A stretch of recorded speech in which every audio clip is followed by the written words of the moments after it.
लोग शांति से बैठिए। आज के इस समारंभ में और राहुल जी की जो यात्रा यहाँ मुंबई धारावी में समाप्त हुई और आज हमारे सामने वो बहुत सारे अपने अनुभव रखे, सारी चीजें उन्होंने बताई। तो ऐसे एक युवा नेता, कांग्रेस पार्टी के एक हमारे नेता श्री राहुल गांधी जी, शरद पवार जी, उद्धव ठाकरे जी, स्टालिन जी, चंपा सोरेन जी, कल्पना सोरेन जी, तेजस्वी यादव जी, फारूक अब्दुल्ला जी, महबूबा मुफ्ती जी, दीपांकर भट्टाचार्य जी और प्रकाश अंबेडकर जी, सौरभ भारद्वाज जी और रिप्रेजेंटेटिव्स जो हमारे सभी पार्टी के जो नेता और गठबंधन के सभी हमारे नेतागण और पार्लियामेंट के मेंबर्स, वर्किंग कमेटी के मेंबर्स, सभी इस मंच पे बैठे हैं और यहाँ पधारे हुए मेरे भाइयों और बहनों, युवा मित्रों और किसान भाइयों और मजदूर मेरे भाइयों, मैं ज़्यादा कुछ नहीं कहना चाहता हूँ क्योंकि अभी आपने इतने सारे नेताओं के बात सुनने के बाद मैं उससे ज़्यादा बोलना नहीं चाहता क्योंकि उन्होंने हर पहलू पे अपनी बात कही है। वो बताए हैं हमें क्या करना है, कैसा लड़ना है और बीजेपी को किस ढंग से सत्ता से हटाना है, ये उन्होंने आपके सामने रखा है।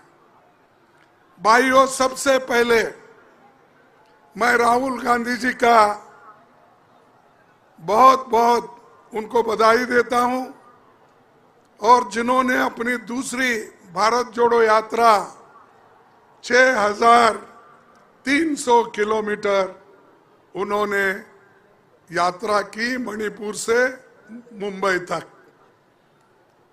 और दूसरी इससे पहले कन्याकुमारी से लेकर कश्मीर तक उन्होंने खुद पैदल यात्रा की। बहुत लोगों को पहले ऐसा महसूस हुआ कि भाई ये क्या कर रहे हैं, लेकिन उन्होंने खुद ही बताया कि लोगों को जागृत करने के लिए, लोगों में लोकतंत्र के बारे में बताने के लिए, संविधान के बारे में बताने के लिए और खास करके उनके हकूक क्या है, ये चीजें बताने के लिए उन्होंने अपना समय दिया और उन्होंने कहा ये भूमि ऐसी है, मुंबई ये सबसे शक्तिशाली नगर है, पूरा भारत इधर देखता है क्योंकि सारा खजाना बॉम्बे में है, रिजर्व बैंक भी बॉम्बे में है और नेता लोग भी जो हमारे यहाँ पर जो जन्म लिए, जिनकी कर्मभूमि रही, छत्रपति शिवाजी महाराज हो और छत्रपति शाहू महाराज हो, महात्मा ज्योतिबा फुले हो, डॉक्टर बाबा साहब अम्बेडकर हो, ये सभी नेता यहीं पर जन्म लिए हैं और ये एक क्रांति वीरों की भूमि है। यहां से जो विचार निकलेंगे वही सारे हिंदुस्तान में फैलेगा। किसी कोने में कुछ आवाज निकलेगी, उतना नहीं, आवाज नहीं फैलेगी।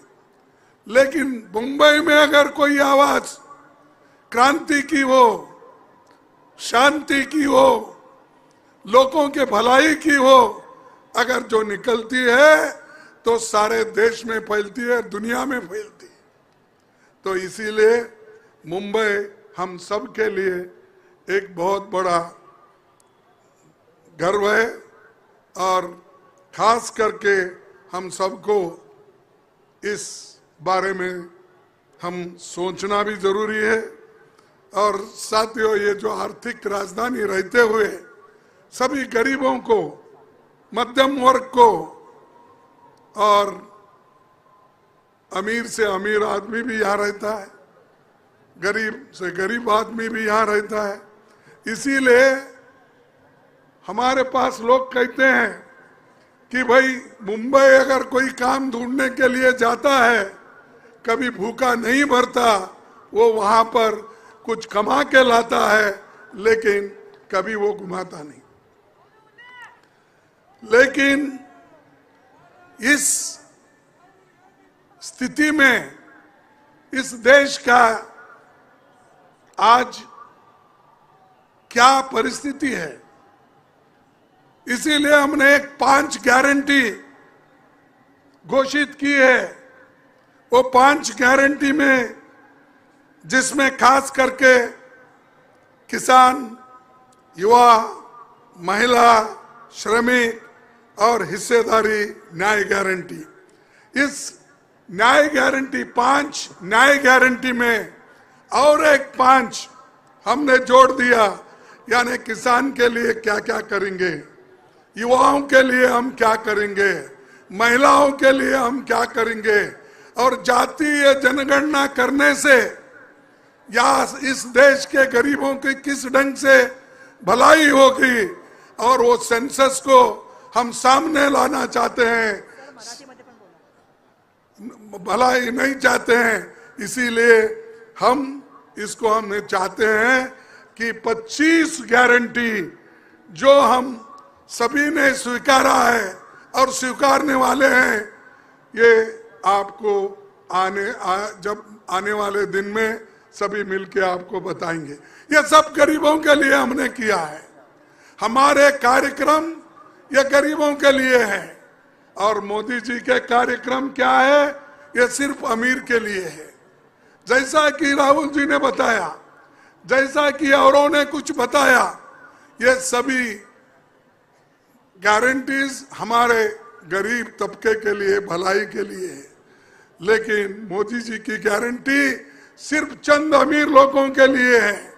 जो अमीर रोज अमीर बन रहा है, गरीब और गरीब बन रहा है। बहुत से लोगों को ये समझ में नहीं आ रहा, इतनी गरीबी रहती हुए हम उधर ध्यान नहीं दे रहे। इन्फ्लेशन बढ़ रहा है, अनएम्प्लॉयमेंट बढ़ रहा है, गरीब बच्चों को स्कॉलरशिप जल्दी नहीं मिल रहा है, इधर किसका भी ध्यान नहीं है। और मोदी जी हमेशा यही कहते हैं, ये मोदी की गारंटी। अरे भाई, तुम्हारी पार्टी की गारंटी तो कम से कम बोलो। Modi guarantee, Modi guarantee, Modi guarantee, ये क्या है? मोदी एक व्यक्ति है, लेकिन वो व्यक्ति को इतना अहंकार आया है कि हर चीज को ये मोदी गारंटी। और वो ये भी समझते हैं मोदी जी कि देश को आजादी मिली है वो 2014 में ही मिली है, इससे पहले आजादी नहीं आई।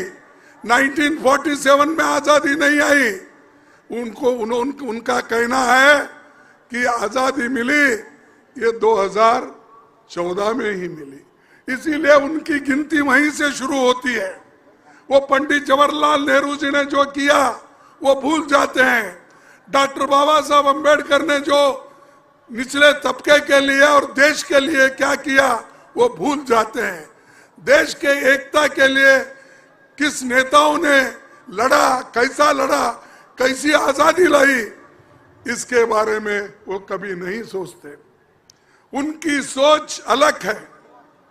जो शक्ति राहुल जी ने बताया, मैं तो खुलकर बताऊंगा, ये जो शक्ति कहने की शब्द है, मोदी जी के पास आरएसएस की शक्ति, आरएसएस की आइडियोलॉजी, मनुवाद, ये उनकी शक्ति है। इस शक्ति से, इस विचारधारा से हमको कुचलना चाहते हैं। और मैं ये कहना चाहता हूं कि बार बार चंद लोग ये कहते हैं कि भाई हमको 400 दो इस बार। हमारे पास कर्नाटक का एक एमपी, उसने कहा कि हमको 2/3 मेजॉरिटी होना। क्यों होना भाई? इसीलिए होना, देश के संविधान को बदलना है। मैंने कहा अपने प्रेस नोट में, यह कहा कि 2/3 मेजॉरिटी देश के संविधान को बदलने के लिए होना, देश को अच्छा करने के लिए, देश को एकता, देश में एकता रखने के लिए नहीं, गरीबों को अमीर बनाने के लिए नहीं, भूखे पेट वालों को खाना देने के लिए नहीं, सिर्फ बाबा साहब अम्बेडकर ने जो संविधान बनाया है उसको खत्म करने के लिए। इसीलिए आपकी जिम्मेदारी बहुत होती है। जो डेमोक्रेसी, जो लोकतंत्र और संविधान, ये दोनों जो हमको मिले हैं, ये हमारी किस्मत है। 1947 से पहले सोचिए क्या स्थिति आपकी थी, कैसे आप थे, कितने लोग एमएलए बने थे, कितने मिनिस्टर बने थे, कितने पंचायत मेंबर बने थे, कितने जिला पंचायत मेंबर बने थे, कितने म्युनिसिपैलिटी मेंबर बने थे? कोई बना था? नहीं, क्योंकि किसी को वोट का अधिकार ही नहीं था, किसी को वोट का अधिकार नहीं था। लेकिन पहला संविधान जब हमारा देश का बना, जवाहरलाल नेहरू जी ने, बाबा साहब अम्बेडकर ने और गांधी जी ने सभी एकजुट होकर जो संविधान बनाकर लोगों को दिए, उसका जो इम्प्लीमेंटेशन हुआ, अनुष्ठान हुआ, जब अनुष्ठान हुआ तो महिलाओं को सबसे पहले वोट का अधिकार मिला। सारी दुनिया में कहीं भी नहीं था महिलाओं को वोटिंग का अधिकार। आजादी मिलने के बाद तत्क्षण, यानी उसी वक्त वोटिंग का अधिकार कहीं भी नहीं दिया गया। भारत एक ऐसा देश है, आजादी मिली, संविधान आया, अनुष्ठान हुआ और हर महिला को वोटिंग का अधिकार दिया। हर बच्चों को, जिसकी उम्र 21 साल थी उस वक्त, उनको मिला, गरीब को मिला, अमीर को मिला, मध्यम वर्ग को मिला, मजदूर को मिला, किसान को मिला। ये हक मिलने से आपके पास ये ताकत आ गई। इसीलिए मैं पार्लियामेंट में बहुत बार ये बात किया, मोदी जी आप जिस स्थान पे बैठे हैं उस स्थान पे देश के संविधान रहने के वजह से, उसकी रक्षा करने के, हम लोग उसकी रक्षा करने के वजह से और लोकतंत्र हमने बचा के रखा, इसीलिए आप प्रधानमंत्री बने। और मैं खुद अपने आप को कहा, मैं भी एक मजदूर का बेटा हूं, मैं एक अपोजिशन पार्टी का लीडर बन के बैठा, ये डेमोक्रेसी के वजह से, ये संविधान के वजह से। उस संविधान को तुम तोड़ना चाहते हो, उस संविधान को तुम निकालना चाहते हो, यह कभी नहीं होगा। अगर होगा, इस देश में बहुत बड़ी क्रांति होगी और इसके पीछे सब लोग रहेंगे, इकट्ठा रहेंगे। अगर डेमोक्रेसी नहीं तो क्या करेंगे आप? वोटिंग पावर नहीं है तो आप क्या करने वाले हैं? आपको आजादी नहीं है, बोलने की आजादी नहीं है, तो आप क्या करेंगे? तो उसको बचाने के लिए, आप लोगों के हकूक को बचाने के लिए हम कोशिश कर रहे हैं। राहुल गांधी जी अपने लिए नहीं कर रहे, अपने लिए उन्होंने कुछ नहीं मांगा, लेकिन सुबह शाम उठते ही लोग, खासकर बीजेपी के लोग ये कहते हैं और मोदी जी भी ये कहते हैं, गांधी परिवार। अरे भाई, गांधी परिवार, जब राजीव गांधी 89 में राजीव गांधी प्राइम मिनिस्टर थे।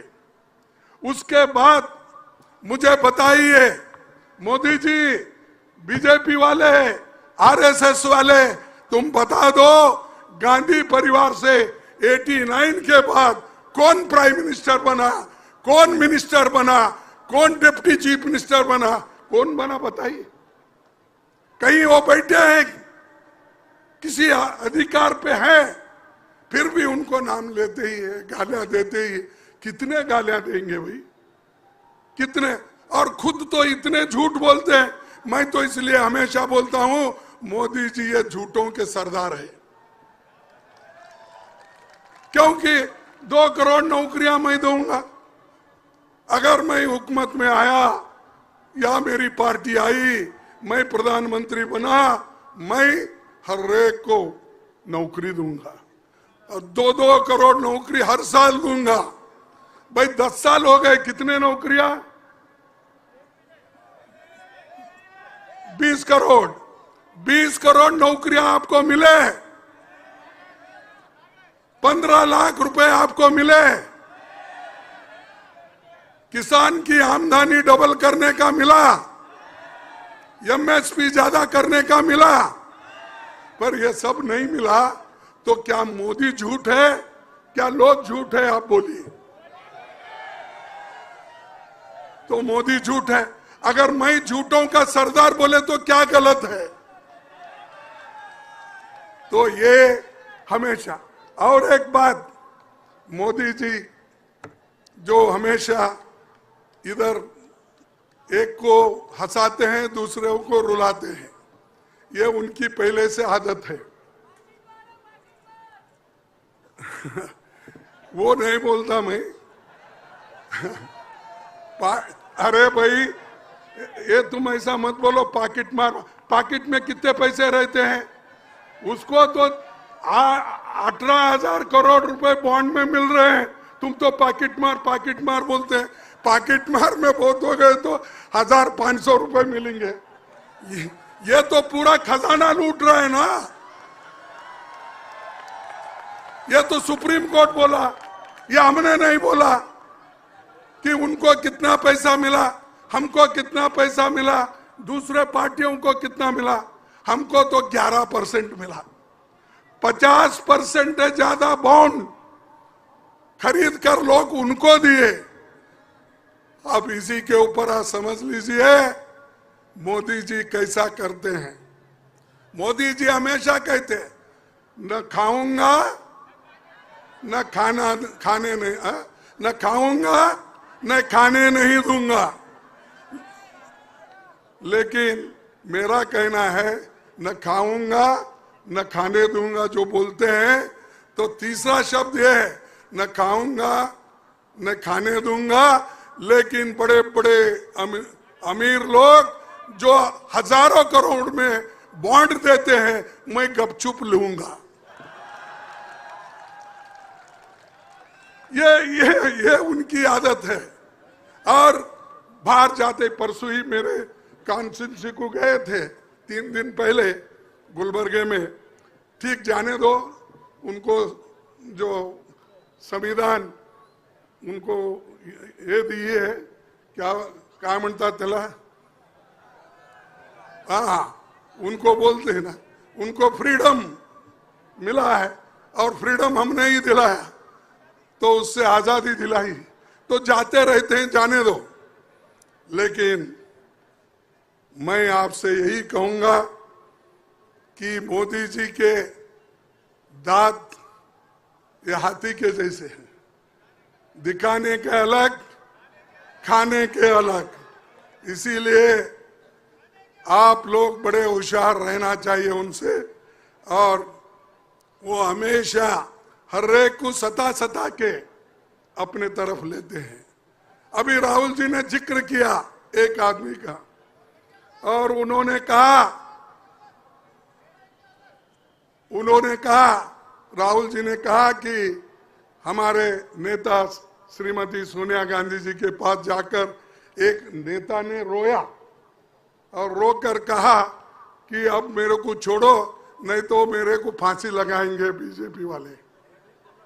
हाँ, अरे म्हणजे एक व्यक्ती ज्याच्याबद्दल तुम्ही फार आदरने बघत होता आणि त्यांच्याबद्दल तुम्हाला गर्व होता, असा माणूस सोनिया गांधीजवळ गेला, जाऊन सांगितला की मला फार पुरं झालेलं आहे आता आणि हे बीजेपीचे लोक मला फाशीवर टांगणार आहेत, म्हणून मी काँग्रेस पार्टी सोडून तिकडे जावं लागते असं सांगितलं ते। लेकिन ते आणि त्याच्या पूर्वी माझ्याकडे आले, त्याच्या पूर्वीच ते मला भेटल्यानंतर नाही मला फार बीजेपीने तंग केलंय। काय तंग केलंय? नाही मला रोज ईडी, इन्कम टॅक्स हे लोक आणि दुसरे केसामध्ये मला टाकून मला फार परेशान केलेलं आहे। अरे तुम्ही लढायचं आहे, परेशान केला म्हणून तुम्ही आपलं तत्व, आपली नीती सोडून जाणार काय? मग ते म्हणाले काय करायचं आता, जीवच चाललंय, काय करायचं म्हणलं। अरे जीव जाताय म्हणून तुम्ही तत्व सोडता, जीव जाताय म्हणून घर सोडता, जीव जाताय म्हणून पार्टी सोडता, जीव जाताय म्हणून देश सोडता। लढत नाही का देशासाठी, पक्षासाठी? त्यांना काही नाही, जायचं होतं ते गेले, त्याच्या पाठीमागे काही लोक गेले, ते लोक जाणारेही आहेत, आणणारे। हे आयाराम गयाराम फार दिवसापासून चाललेला आहे, तसंच त्याच्यामध्ये हे सुद्धा आहेत, त्याच्याबद्दल मी जास्त बोलत नाही। आणि मला एकच बोलायचं आहे की देशाचं संविधान बदलण्यासाठी हे सगळं चाललेलं आहे आणि संविधान एक वेळेला बदललं, आम्ही तुम्ही कोणी राहणार नाही, पुन्हा ह्या देशात गुलामगिरी येईल, आम्ही इंडिपेंडेंट राहणार नाही। कारण हे मोदी सारखे लोक आले तर निश्चित हे समजा की या देशात पुन्हा इलेक्शन होणार नाही। हे लास्ट इलेक्शन समजा तुम्ही। डेमोक्रेसी मध्ये ज्यांचा विश्वास आहे त्यांना मी हे सांगतो, तुम्ही जर ह्या वेळेला नीट लक्ष देऊन तुमची मतं नाही टाकली आणि जे बीजेपीच्या तत्वाविरुद्ध किंवा बीजेपीच्या आयडियोलॉजी विरुद्ध तुम्ही जर नाही लढला तर निश्चित म्हणा की या देशात आज नाही उद्या हे डिक्टेटरशिप येणार आहे। कारण हे नुसतं ईव्हीएम नाही, त्याच्या पाठीमागे दुसरे लोक आहेत। ईव्हीएम तर आहे, त्याला आता प्रकाश आंबेडकरांनी सांगितलं, राहुल गांधीजींनी सांगितलं, माझे लोक सांगतात, आमच्या इथं पार्टीमध्ये सुद्धा याच्याबद्दल फार प्रयत्न चाललाय, पण जसं चाललंय ते तरी वेगळं आहे। अरे ईव्हीएमची लढाई तुम्ही कराव म्हणजे जास्तीत जास्त मतं तुम्ही घालायलाच पाहिजे, जास्त मतं घातला तरच तुम्ही जिंकता, नाहीतर याचं ईव्हीएम ते ईएम हे सगळं काम करते। त्याच्यासाठी तुम्ही मजबूत व्हा। आणि आम्ही तर म्हणलो व्हीव्हीपॅट सगळे आपण त्याचं मोजणी करायचं, तर तेवढं केल्यानंतर सुद्धा आम्हाला सांगायचं आहे की त्यांना की एक तरफ व्हीव्हीपॅटचं सूद आहे, पण तुम्ही करता कशासाठी? जिंकून येण्यासाठी। जिंकणं एक गोष्ट वेगळी आहे, पण देश चालवणं, लोकांना बघणं आणि देशात शांती राहणं, टिकणं, प्रेमाने वागणं हे एक दुसरी चीज आहे। त्यासाठी मला सांगायचं आहे तुम्हाला की जे राहुलजी भारत जोडो यात्रा केले, भारत जोडो न्याय यात्रा केले, आणि आता आम्ही गॅरंटी जे मी तुम्हाला सांगतो हे निश्चित रूपाने आमचं जर गव्हर्नमेंट आली, इंडिया गव्हर्नमेंट आली, निश्चित रूप आम्ही सगळे गॅरंटी इम्प्लिमेंट करणार आहोत। हे सगळे गरिबासाठी आहेत, हे कोणत्या श्रीमंतासाठी नाही। आणि आम्ही हे ऑलरेडी इम्प्लिमेंट केलंय. कर्नाटकामध्ये आम्ही 5 गॅरंटी दिलो, काँग्रेस पार्टी तिथे इम्प्लिमेंट करून दाखवली. तेलंगणामध्ये 5 गॅरंटी 6 गॅरंटी दिले, तेही आम्ही इम्प्लिमेंट करून दाखवलो. आम्ही जे सांगतो ते करतो. त्यासाठी तुम्ही सगळे मिळून एक होऊन आम्हाला मदत करा. आणि हे बघा, बीजेपीचे लोक पळून जातील. आज काही लोक काँग्रेसचा झेंडा सोडले, शिवसेनाचं सोडले असतील, एनसीपीचे सोडून गेले. ते पुरत तुम्ही जर 2024 मध्ये आम्हाला मत घेऊन भारी बहुमताने जर तुम्ही निवडून आला, ते सगळे लोक दुसरीकडे पळतील, आमच्याकडेच येतील पुन्हा. त्यावेळेला तुम्ही घेऊ नये. जे लोक पळून गेले त्यांना सोडा. मी शरद पवार साहेबांना, उद्धव ठाकरेंना सांगतो की जे गेले जाऊ दे, त्याला दुसरा तिथं पैदा होतो ना, दुसरा जन्मतोय काय, तोच आहे काय? तर हे फार मोठं आहे. म्हणून मी तुम्हाला सांगायचं आहे की तुम्ही सगळे लोक ईडी, सीबीआय, आयटी ह्याला भिवून जाऊ नका. लढा. हे असंच दिवस राहणार नाहीत. लढत राहिलं तरच तुम्हाला यश मिळेल.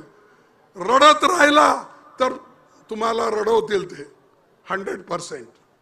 त्यासाठी मी तुम्हाला विनंती करतो पुन्हा पुन्हा की सगळ्यात जास्त अगर नुकसान कुणाला आहे,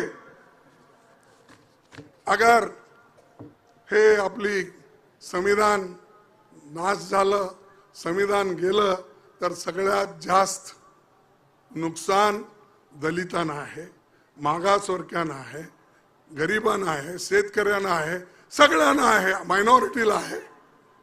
त्यासाठी तुम्ही सगळे एक होऊन हे काम करा. आणि जे आज आयडियोलॉजी आहे, कोणत्या आयडियोलॉजीला डिफीट करायचं आहे? मनुवादच्या आयडियोलॉजीला डिफीट करायचं आहे. ते आयडियोलॉजीला तुम्ही डिफीट नाही केला, कितीतरी तत्व सांगा, कितीतरी तुम्ही बोला, काही होणार नाही. त्या आयडियोलॉजीवर तुम्ही टिकून राहा. तेव्हाच तुम्हाला यश मिळेल, तेव्हाच तुम्ही एक होऊन उठाल. म्हणून मी तुम्हाला शेवटी एक शब्द सांगून मी आपलं भाषण संपवतो. ते आहे की आपले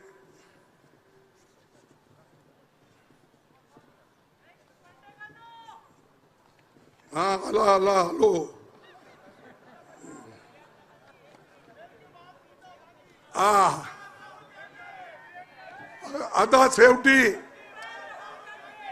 आता शेवटी मी एकच वाक्य सांगून मी माझं भाषण संपणार आहे. मी 2 लाइन सांगेन. जब हौसला बना लिया, ऐकता ना तुम्ही? जब हौसला बना लिया, ऊंची उड़ान का फिर देखना फिजूल है कद आसमान का. मग आता राहुल गांधींनी डिटरमाइन केलेलं आहे की एवढ्यापर्यंत उडायचं आहे. मग बघायचं नाही आकाश किती दूर आहे, किती पावला टाकायची, ह्याची काही जरुरी नाही. म्हणून मी राहुल गांधीला धन्यवाद देतो. त्यांनी जे काम केलंय त्याला पुढे आपण न्यायचं आहे. येते इलेक्शन मध्ये आम्ही एक होऊन लढायचं आहे. त्यासाठी मी जय हिंद, जय भीम.